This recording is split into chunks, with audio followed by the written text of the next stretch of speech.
Wolfgang, we back in this thing. Brand new video for y'all.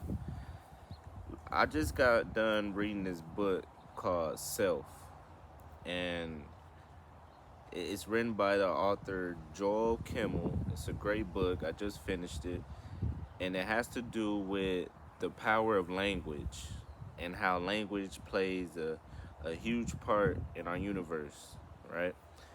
And in this book, it talks about the swirl. It's what the author refers to as the swirl. And the swirl consists of three things. The swirl is your little inner voice, it's the way your body automatically acts, like subconsciously, right? And then the third part is assessments. And pretty much the assessments are what people have told you throughout your life, or maybe what you have told yourself that may or may not be true. But if you let these assessments grow, they can affect how you live your life.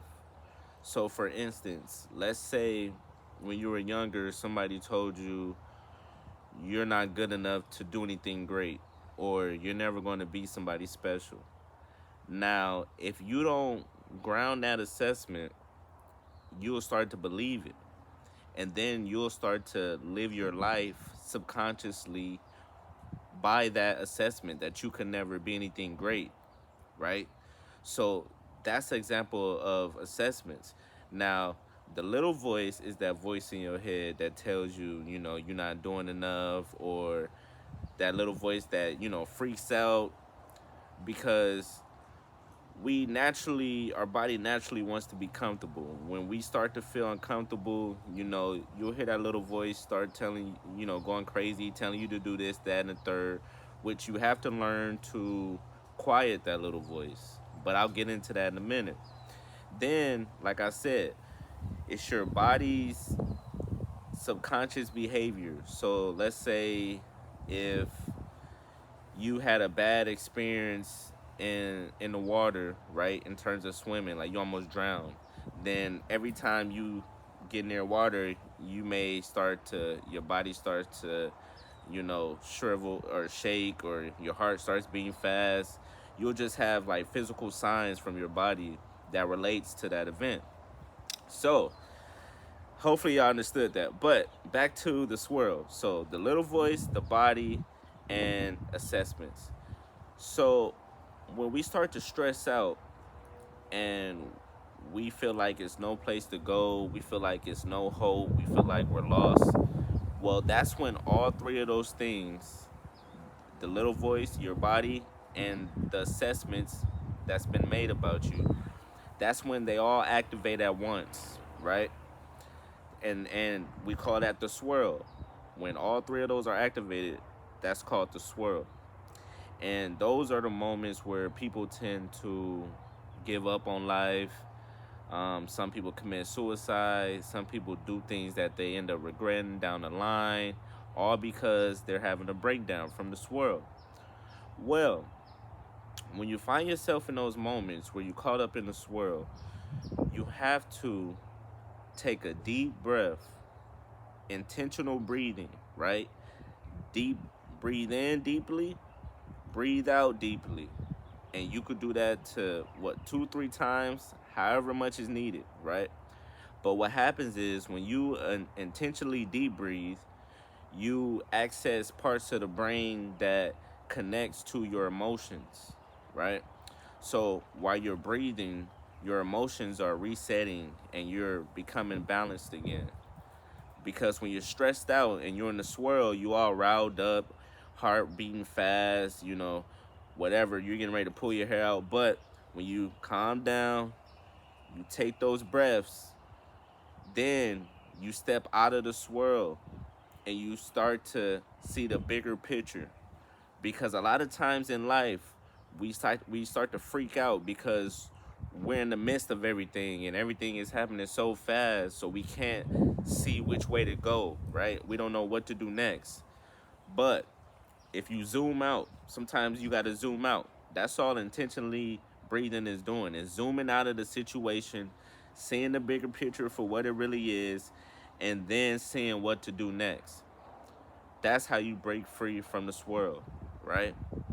That's why they say breathe. If you've ever had those moments where you going off or somebody going off, they getting all riled up, and then they be like, breathe, breathe, calm down, calm down. They say that for a reason, so you can reset, gather the information, right?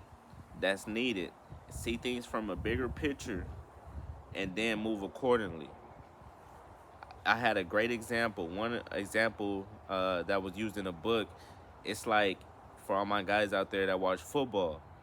Now, the offensive coordinator, the coach, the guy that calls the plays, usually they're on the sidelines, but sometimes they're in the press box. See, when you're on the sideline calling plays, you can't see all the moving parts on the field, right? You can't see necessarily what the safeties are doing, um, what the linebackers are all doing at one time because you're on the sideline, you're right there, so you're probably focused on your guys and what's going on.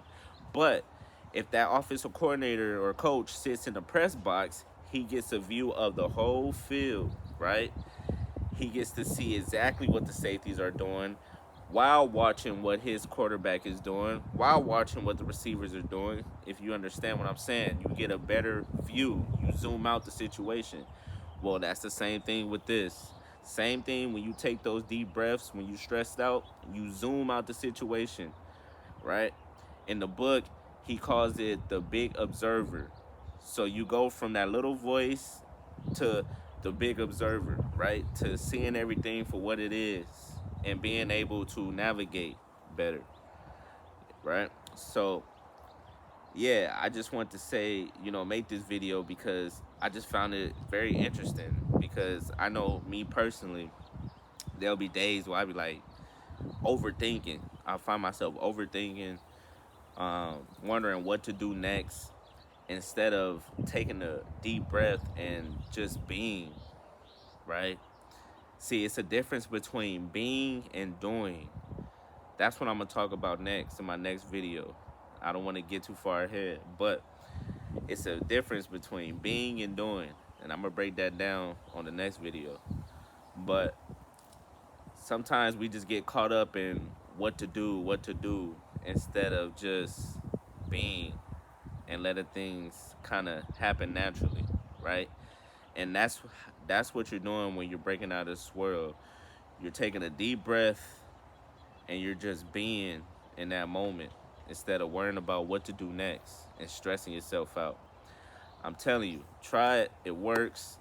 Next time you find yourself all stressed out, riled up, take some deep breaths, intentional deep breathing, and watch how your mood changes and watch how your thoughts start to become clearer in order for you to come up with a solution for whatever it is you're going through. Because any problem can be solved.